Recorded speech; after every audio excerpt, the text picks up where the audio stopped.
Here we go, man. Today in the building, we got Nia The Loc God. How you doing? I'm doing good. Thank you. Thank you so much for inviting me. Man, first and foremost, I just want to say congratulations, man. I seen you a few times on social media, and then I believe maybe last week I was randomly on your page. I think somebody else retweeted you, Yeah. and I just randomly went on your page, and I seen you were only following 38 people, and I was randomly one of them. and, and then I DM'd you to reach out for an interview, and then you already hit me up. So I was like, you know what? This is God's work. Yeah. So let's begin on how everything started. You're from East Harlem, right? Um, I'm from Harlem in general. I lived all over. Okay. And did you go to college or anything? I went to college for 1 semester. Okay. And then you dropped out? Yes. Okay. Why exactly did you leave college? I mean, honestly, I'm an advocate for dropping out of school, to be honest. I mean, that might sound crazy, but I feel like shoot, I should have dropped out sooner. I would have been, millionaire at even younger. But I left school because I was working at the time as a hairstylist. That's how I kind of like started out. And I was just like, I was missing out on work and making money to go to school and pay money. It just didn't make sense to me. I was just like, and then I was like, why am I in like, I was in regular school, like not even beauty school, which I went to Right. beauty school, dropped out of that too. But I was in regular school and I was like, why am I in regular school and I'm a hairstylist? That makes no sense.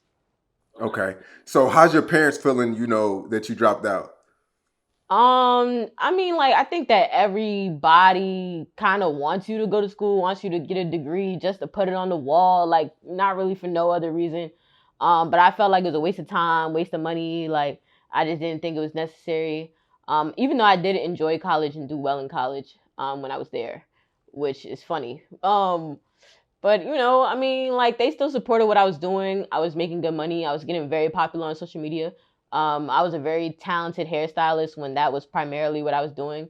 So it was like, and it brought me here. So it was like people could see it was going somewhere. Right. Okay, so you drop out of school. Well, you drop out of college.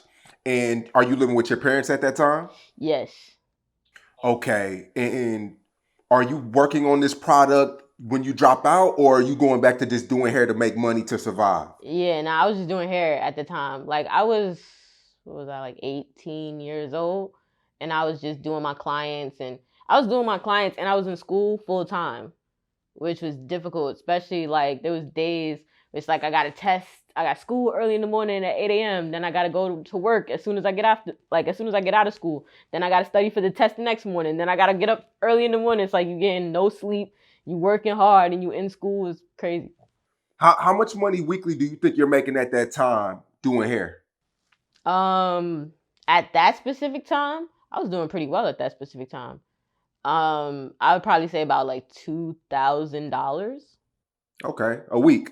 At that specific time, yeah, I was doing pretty well. Like I don't know, like maybe the economy Okay. was good or taxes. I don't know something like people got their tax returns. I don't know something of that Right. nature.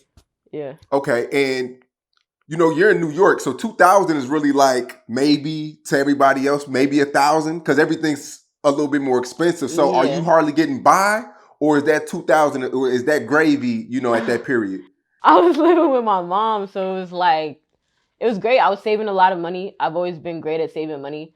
I manage money decently well, I feel like.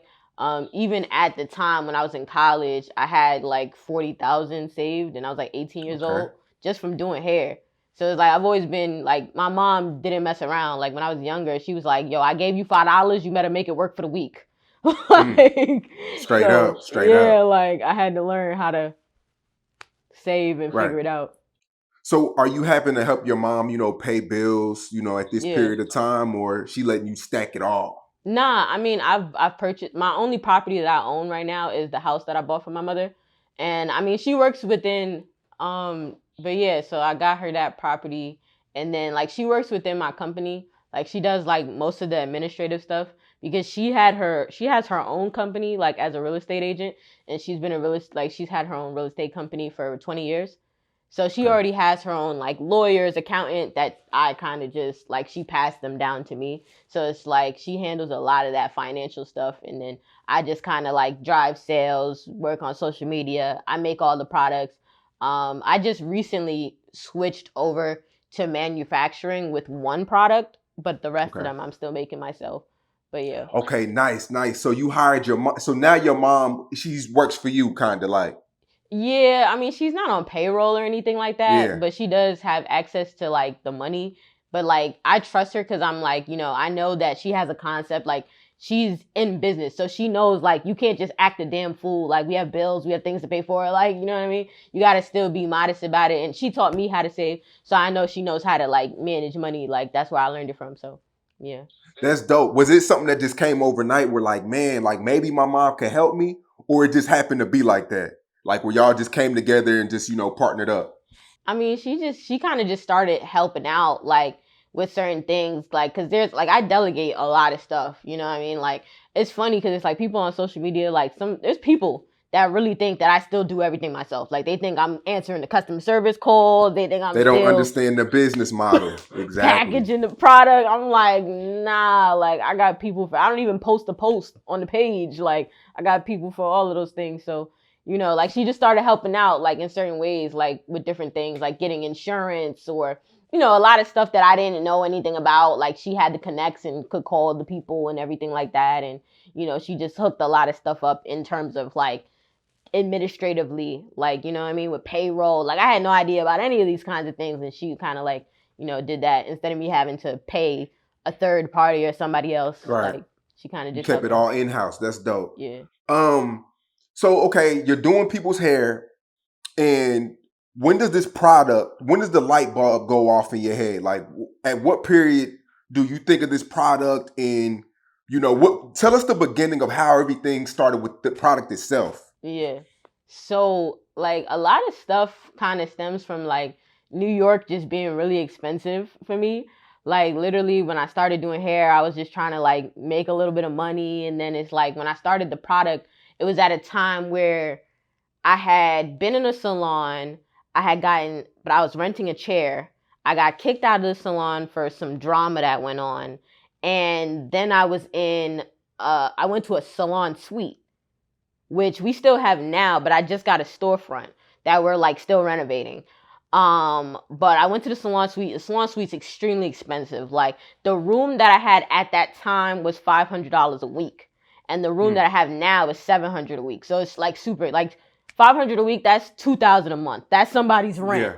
It's like in a Yeah. luxury home somewhere. You know what I mean, in the U.S.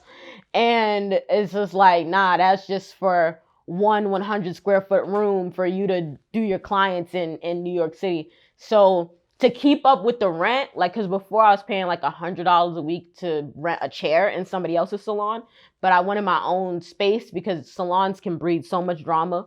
So I was like, okay, you know what? I need to find a way to kind of like bridge the gap and be able to pay this amount of money. And I didn't want to change my lifestyle too much. Like I wanted to still be able to save my money and still be able to, I don't cook or anything. I like to eat out. So I wanted to still be able to do that. So I was like, you know what, let me start selling stuff. And I sold a lot of stuff actually. I sold do-rags. I've been wholesaling other people's products, and I had started to create my own stuff, and that was like what flew off the shelves. So then I was like, okay, selling out, I was putting it on social media. It started getting hyped to it, and then I put it online for people to buy.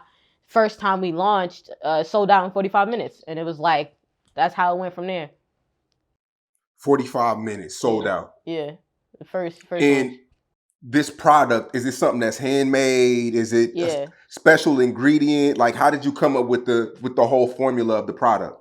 So like here's the thing, like especially within like I guess you can say I'm in a niche with like selling lock products.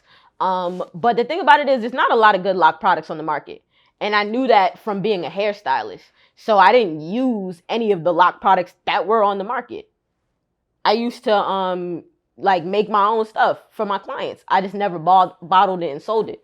And my Mm-hmm. clients would tell me like, yo, you should bottle this. And I'd be like, nah, this is how you can make it. Just put this and this and this and da da da. And I would just tell them how to do it. And they would be like, nah, like, I don't want to do that. Like, you should just put it together. And I would just always ignore it. Like, it's so easy. Like, you could just da da da da. And so, yeah, like I already kind of knew what to do to like make something, and I was already using it on my clients for however long I was doing hair, and it was like nurturing their hair, and it was in like good condition, and I just knew what to use. So yeah, it was pretty simple. And then over time, as I like started getting into the more intricate kind of products, shampoos, conditioners, now I have like a retwist gel. Like that was when I had to start doing research. But like for like the oil and like the spray that we have, the moisturized spray, it was easy. Those were easy. Yeah. So you sell out first night, 45 minutes. What's the feeling like? Are you feeling like your life is about to change, or you're not really paying it no mind? Oh my God. I have videos of me. Like, it's so funny. Like, I've always been a very animated person. And I think that's what got me very popular. Like, people just tend to like me a lot. Like, my clients always loved me. Like, people come back to me not only because I was talented as a stylist, but because they just love my energy. And Yeah. so, like, I used to be on social media just like going hard. I think we made like $1,600 the first day. I was running around my mama's house talking about I'm going to Bloomingdale's, I'm rich. I was playing like 50 Cent, like going in, like I get money, like just going hard on social media, all up on the Instagram story, feeling like you couldn't tell me nothing. You couldn't tell me nothing at the time. But yeah, that was me.